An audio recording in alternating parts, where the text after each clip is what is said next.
That's a big part of the nostalgia. A lot of it is wanting to go back and like remember a better time or whatever. But a lot of it is just wanting to get to be able to play it for the first time again.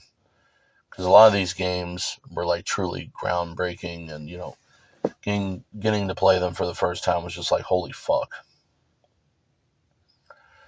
But Half-Life 2 is interesting because I have this sort of like cycle of replaying video games that's not just like it's not just like once every year or however many years. It's also seems in some weird way sort of weather dependent. Like I'll notice that like if it's hot and dry, I prefer grindcore. If it's raining, I prefer like 90s hip hop with like those East Coast like spooky, creepy sounding jazz samples. If it's cold, I prefer like depressive, suicidal black metal or melodic death metal or whatever. And a lot of games that I play, due to the nature of me first playing them when I was like 12 or 13 or whatever, you know, summer you have a lot more time to actually play video games. And I think that might be why now is when I've started uh, getting nostalgia for Half-Life 2 again. But Half-Life 2 is interesting because most other games, yeah, there's a time of the year that I'm more likely to want to play it, right? Like Stalker, Shadow, Chernobyl. Yeah, in the fall when it's like raining and it's getting a bit colder out, and the whole overcast sort of aesthetic with that fits perfect with Stalker, Shadow, Chernobyl. Um, I'll replay Stalker like once a year probably. Most games, it's like Deus Ex, which I just made a bunch of videos about because I you know thought of it and I played it like 8 fucking times in a row over the course of like 2 or 3 weeks there. Most games, Soldier of Fortune 2 and uh you know Deus Ex, different games like that, Kingpin Life of Crime. Usually I'll replay those once every year, maybe 2 years. But Half-Life 2, it's been like 5 years since I last really played the game much. Like other than loading it just to look at my custom maps. But I guess maybe because, like it might be partly because when I first played the game, I probably put 2-3 thousand hours into it the very first fucking year, right? I don't even know if there was that many hours left in the year when it came out, but you get what I'm saying, right? Like I play the game so much that maybe I just don't need to replay it as much anymore. I don't know. But I mean, I did play all those other games over and over a lot as well. I don't know. I think still I just have a disproportionate amount of play time in Half Life 2 compared to almost anything else. That game was huge for me. I followed its development for years. I've still got magazines from back in the day where it has feature articles, previews of the game from like 2003 or whatever, shit like that. I built a gaming PC, my first one when I was 13 just to play that fucking game. And that game was my life for several years. And so, maybe the novelty's worn off a little bit disproportionately compared to everything else, but I don't know. I think there's something more to it than that. It's not necessarily the weather, not necessarily, how many years it's been or like whatever. Because most games for me, that's what it'll be. And maybe, 1, 2, 3 years, 5 years, whatever. Depends on the game. Like I replayed Iron Storm recently, or like was like last year. I didn't play that game in like 10 years. But something about the aesthetic and the feel of Half-Life 2, and particularly those early source mods like I mentioned, are they just feel more poignant than usual. I think because for me a big part of it is the preservation stuff, you know, the rolling release shit where Valve essentially just breaks all their fucking games and leaves them broken forever. Like, instead of fixing Half-Life Source, they just delisted it instead. And, I loved Half-Life Source back in the day. A lot of people were disappointed that it was, like, basically the exact same thing on Source Engine. But it's like, dude, that's what I wanted. Half-Life 1 with ragdoll physics, that was like my dream.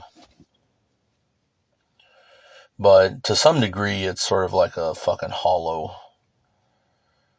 sort of thing. Once you see stuff for what it really is, it kind of sucks. And I'm not even talking about the human social psychosis shit that's endemic to that, but like, for an example, a lot of the physics stuff in the final game, probably even from the beta shit, the E3 preview shit, whatever, was really just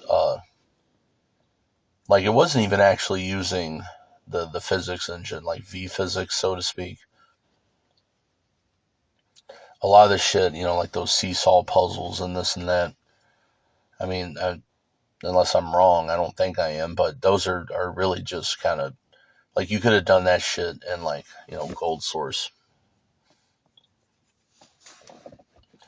But even if it is running on V-physics, it's so heavily constrained to make it work a particular way. It's not really organic.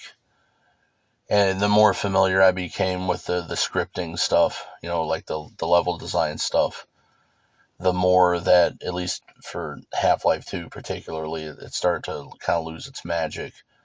I was still obsessed with ragdoll physics, but especially playing it now, it just kind of annoys me that it's like everything is too, like, floaty, and I don't know, the physics is just, I don't know if I've ever really played a game that had convincing physics in it. They're always stuff, feels too light or like this or that. But I was replaying Ravenholm earlier, and it made me think of the E3 Ravenholm stuff. And, yeah, that stuff was pretty heavily scripted. Now, I've actually played those levels before from the leak stuff. And, yeah, you basically have to play them exactly how they show in the recording. But none of that stuff will work in the final game. And, like, one part I was thinking of is when, Gordon Freeman blocks the fucking door with the table or whatever. And, yeah, you can't do that in the final game. It would be cool if you could. And I've actually thought about it. I'm not even sure. Like, you could probably set up the scripting to make that work. I mean, they did. But I never actually really thought about how they did it or how I would do it. I have some ideas, but I mean, maybe I could just look at the fucking VMF or whatever. But yeah, it'd be cool if the stuff was more organic like that. In practice, if you try to put something in an NPC's way, they'll just run through it, right? Just knock it out of the way. But I was reminded of the remnants of that were in the final, like with Ravenholm. Because there's that one point, I think it's where you flip the switch to turn off the electrified gate on Ravenholm, and there's that couch, and you can move it out of the way, but the door still won't open. And if you go to the other side after you flip the switch, or where you flip it at, there's some shit in front of the door on that side. And if you knock that stuff out of the way, then the door will open. But that was, clearly contrived for that exact specific scenario. But you can never just, like in regular gameplay, for the most part, just put stuff in front of a door or whatever. But it was also kind of annoying, like, trying to stack stuff up to jump around stuff or over stuff or whatever. And just how many invisible walls there are. And what pisses me the most off about it, some of those invisible walls will actually go away when you get further into the level, right? Like, there's one fence right at the start you could jump over, but there's an invisible wall there until you go the right way and talk to Grigori and then start to encounter the fast zombies. And it's like, dude, fuck off with that. You know, like, fuck, they'll even arbitrarily, you know, clip brush it, you know, until they want to let you go somewhere. I don't know. I always hated shit like that. Like, don't reward player ingenuity at all, right? And a lot of this stuff, you know, you can either use console commands to delete it or just decompile the fucking level and just redo it. Or this or that. But yeah, playing it now and messing with the physics, it's kind of unfortunate how kind of like insubstantial it really is. Now at the time I was amazed, you know, and yeah, there's nostalgia involved, but like over 20 years after the fact, like going on 25 fucking years or whatever. I mean, it was basically the same physics the whole time. But then, you know, the problem is Half-Life 2 is one of those games that maybe I think part of the reason I don't revisit it as much as other games has to do with the fact that it has changed so much. So, like for an example, changing the ragdoll physics, you know, changing the character models, right? Like the combine shotgunners have a different model in Half-Life 2. They had that in the later ones, but it's like, why do they have to fuck up Half-Life 2 with that? And yeah, I guess I could mod it or whatever, but it's like, holy fuck, just leave the shit alone, you know? But it's, you know, a lot of hassle to get a real nostalgia experience with Half-Life 2. And in fact, I'm pretty sure the last time I really did a proper full playthrough, I even haven't even done one this time. I'm broadly playing through the game, but I have cheat codes on, and you know, I'll use console commands to like just delete shit and get it out of the fucking way or whatever. And it's like, I don't feel like doing this shit under the bridge. I'll just delete the force field, you know, or delete the train or like whatever. But it's just too annoying to set up Half-Life 2 to do a proper playthrough. And so even though it's been maybe 4 or 5 years since I last even did what I'm doing now, right now, um, I think it's been like 10 fucking years since I did an actual legit, like no cheat codes, start to finish playthrough of, you know, the main game. And that was specifically because at the time I had installed like that Half-Life 2 old engine mod that pretty much made it like release day. I might try getting that set up again, or I might try doing just a full playthrough on the current version. I have modded it a little bit to be more like the original.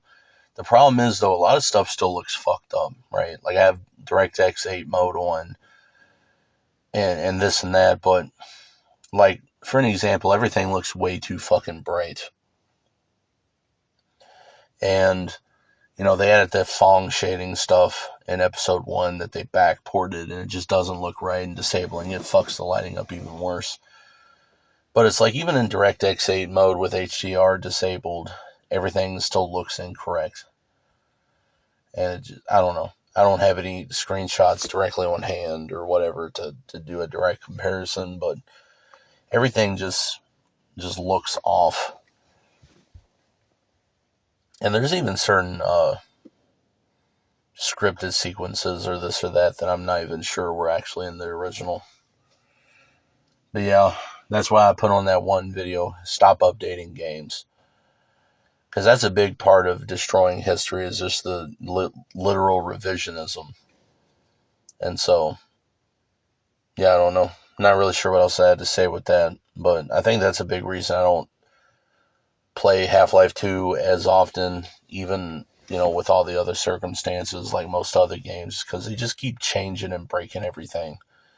And they just won't leave the fucking game alone and let me actually play the game, right? Like, Kingpin Life of Crime hasn't changed in like 25 years, right? But you can't ever, you know, one day to the other get the same fucking experience with Half-Life 2.